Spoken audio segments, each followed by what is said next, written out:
Okay, I need to tell you something. I ate McDonald's this week and I didn't get dumping syndrome. And somehow that's not even the most chaotic thing that happened this week. I'm Average Heather and this week is week 11. Buckle up. So I want to be upfront with you this week. It felt like I failed, like genuinely, and I want to walk you through it because by the end of this week, I think you're going to see what I finally saw. But first, the McDonald's thing, because I know that's where your brain is right now. So, quick disclaimer, I am not recommending this. I am not saying go eat McDonald's after gastric bypass. What I am saying is I was obsessing. Like, what if I ate something greasy? What would happen? How bad would that dumping syndrome be? What if I was somewhere where I couldn't pack my food and I had to get food from a fast food place? I needed to know, and what would my body do? So I tested it. My family went and got McDonald's and I said, grab me a hash brown. And that was it. And now I know I can stop obsessing and just move on. So I think potatoes at fast food is safe. So I can probably do hash browns as well. Or not hash browns, sorry. French fries. Hash browns or French fries as well. Not too many and not as much as I was having before. But my body can handle it. I'm not going to get dumping syndrome from McDonald's hash brown. So here's where the week started falling apart.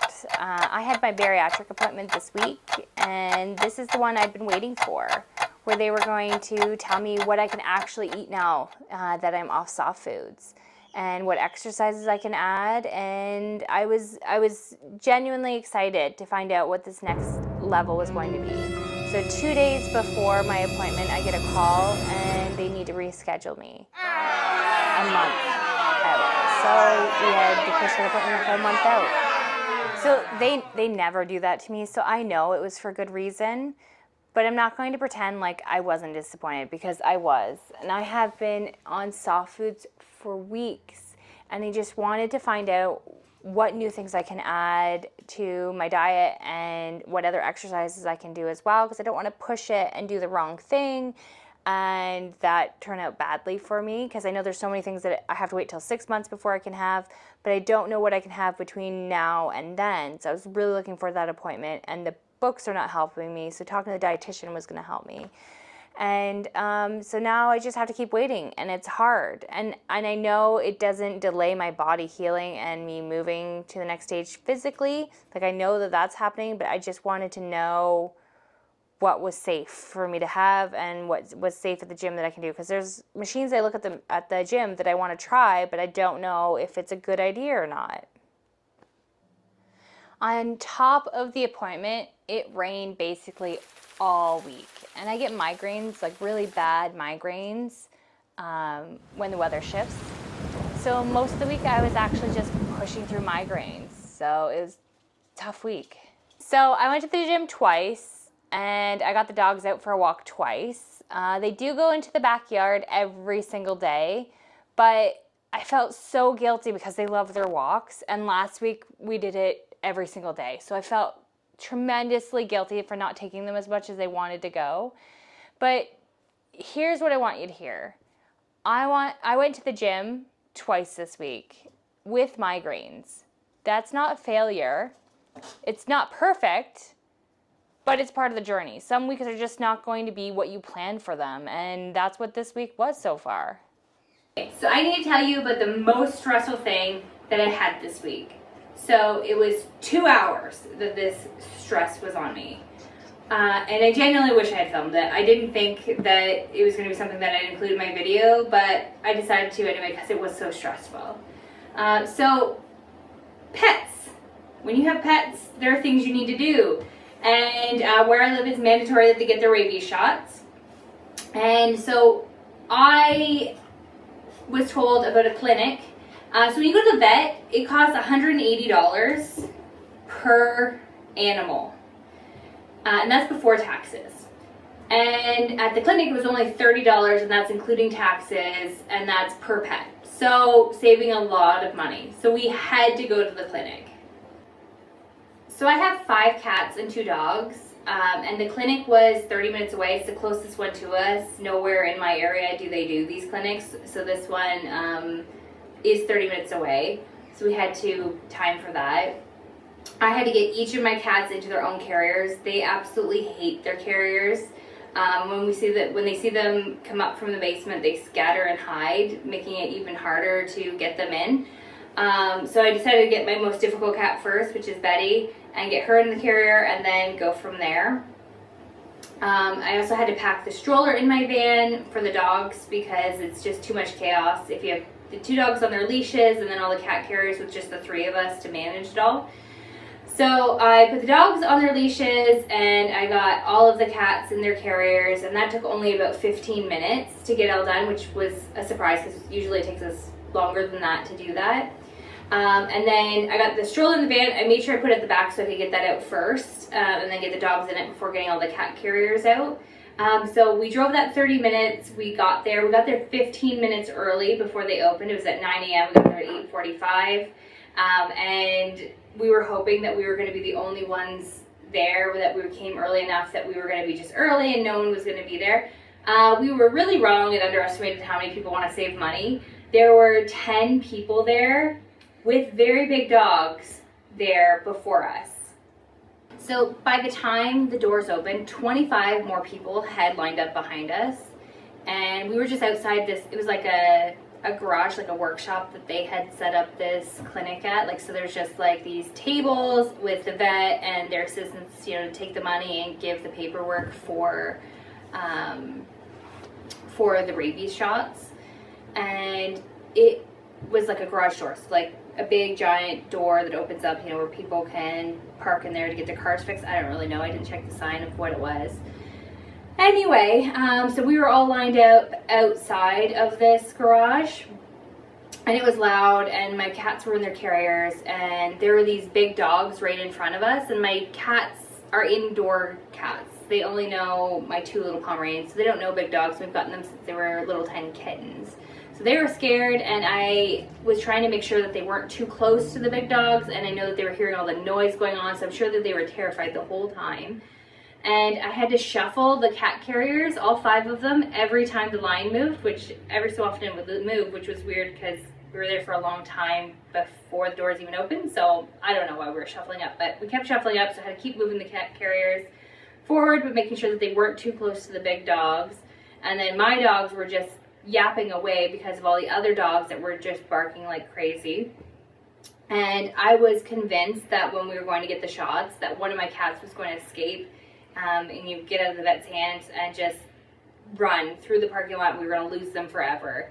And that was going to be an entire disaster. That's the biggest worry I had the entire time, or they were going to run and one of the big dogs was going to get them. Especially there's this one dog that had this big muzzle on, and then you look over a while later and the muzzle is just kind of hanging off to the side. That was kind of scary as well. So it did not happen. The vet was amazing, and when we got home, not one of my cats went into hiding. Not one. Like, I was expecting at least 3 of them to go into hiding, but none of them did. They just kind of laid in the sunbeams and were perfectly content. And that is a win. Chaotic, stressful, exhausting, but it was a win. Got all 7 of them done within that short period of time, and I don't have to do it again for another year. So let me tell you a few of the other things that happened this week that I'm actually proud of. So to start, I lost 3 pounds. So way more than last week, but this week I knew there was going to be a big drop because last week was low. So this week I lost 3 pounds, which is amazing. And then I also went to the music store and I picked up a how to play harp book and a how to play flute book. Last year, I went to the store and they had this, I can't remember if it was a bargain basement sale or an attic sale, I can't remember. I think it was like in September that I did this.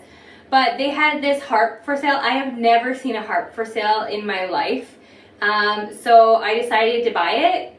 I don't know how to play harp. I don't know anyone who plays a harp, but I want to know how to play harp and say I have one. I also bought a flute that was also on sale at this basement sale or attic sale, whatever they were calling it. Because I learned the flute in grade 7, but like not really. Like they told me that that was my instrument, and I learned how to like blow into it, but I have no idea how to play the flute. So I decided to get both, and so I got those books this week when I was in the store, so I can actually learn how to play both of those. So, you know, I actually did something about it, so I'm on my way to learn both of those things. So, and my daughter has this large stuffed cat that she got a few months ago, and the stitching came out all through here. So it was like all the way here, like someone had tried to gut this thing, and all of the stuffing from the inside was starting to come out. And so I finally decided to get this fixed.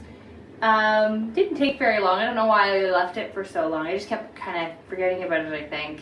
But getting this off my mental list of things to do felt really great. And she's really happy that her cat's fixed and she can cuddle him at night. But look at this thing. He's so huge.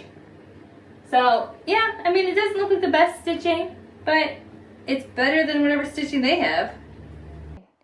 So here's the thing I keep coming back to. Last week, I did a 10,000 steps every single day challenge, and I did it every single day. Chewy, stop. And I was crushing it.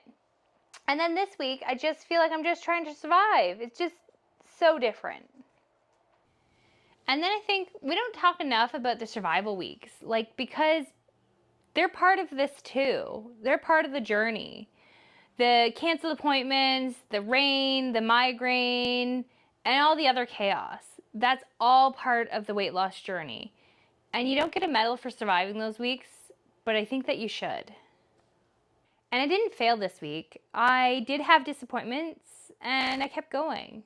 I moved through migraines, and I did eat something not under my diet that my dietitian probably wouldn't be happy that I had. But 99% of the other food was on my diet plan. I took 7 animals to get a shot and brought all 7 of them home.